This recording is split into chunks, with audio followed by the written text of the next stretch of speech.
5 വർഷം കൂടുമ്പോൾ ശമ്പളവും പെൻഷനും പരിഷ്കരിക്കുന്ന സമ്പ്രദായം അട്ടിമറിക്കുന്നുവെന്നാരോപിച്ച് കേരള സ്റ്റേറ്റ് പെൻഷനേഴ്സ് യൂണിയൻ ജില്ലാ കമ്മിറ്റി പ്രകടനം നടത്തി.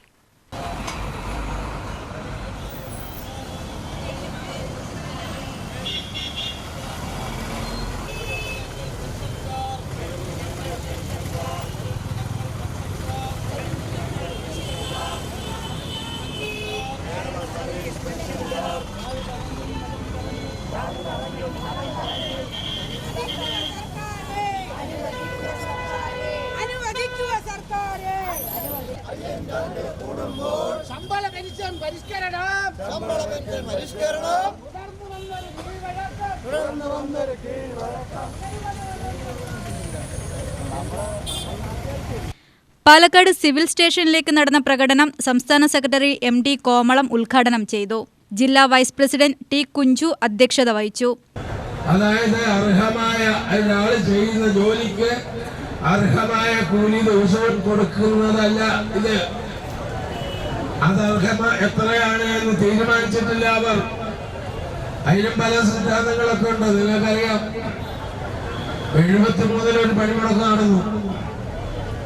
വലിയ പണിമുടക്കായിരുന്നു. 54 ദിവസം നീണ്ടുന്ന ഒരു പണിമുടക്കാണ്. ആ പണിമുടക്കിലാണ് ആദ്യമായി ആവശ്യാധിഷ്ഠിത മിനിമം വേതനം സർക്കാർ ജീവനക്കാർക്ക് അനുവദിക്കുക എന്ന ഡിമാൻഡ്.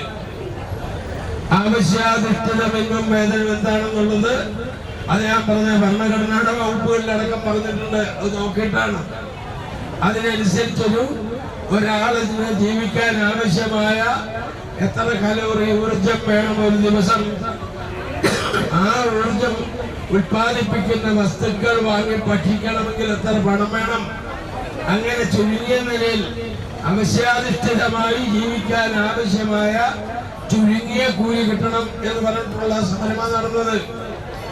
അതിനെ തുടർന്നാണ് പിന്നെ പല സമരങ്ങളും അതൊരു ബേസായിരുന്നു.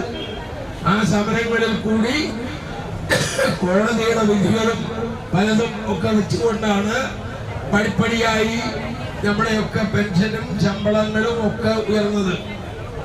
ഈ 5 കൊല്ല ശമ്പള പരിഷ്കരണത്തിന്റെ ഉണ്ടല്ലോ, അതും 73 സമരത്തോടു കൂടിയാണ് അതും ഉറപ്പായത്. PN Mohandas, RA Unnithan, M Ramakrishnan, KK Satheesan എന്നിവർ പ്രസംഗിച്ചു. UTV news, Palakkad.